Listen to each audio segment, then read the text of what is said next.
Hello! In this video, I will show you how to use chapters feature in the Academy to structure your course.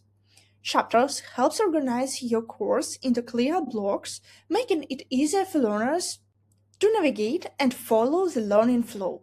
To set the chapters, open the course where you want to edit.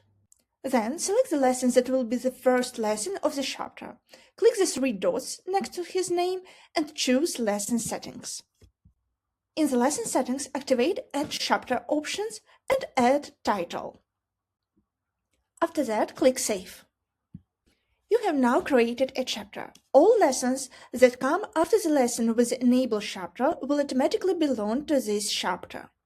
You can create multiple chapters in the same way. To do this, open the settings of another lesson, activate the option and Add Title. After that, click Save. You can also reorganize the lesson between chapters. Simply drag and drop a lesson using the handle on the left side of its title and move it to another chapter. From the learner's side, chapters will appear as structured sections that help them better understand the course flow and navigate the content more easily. This feature helps you create a more organized, logical, and user-friendly learning experience. I hope this helps, and good luck with your Academy!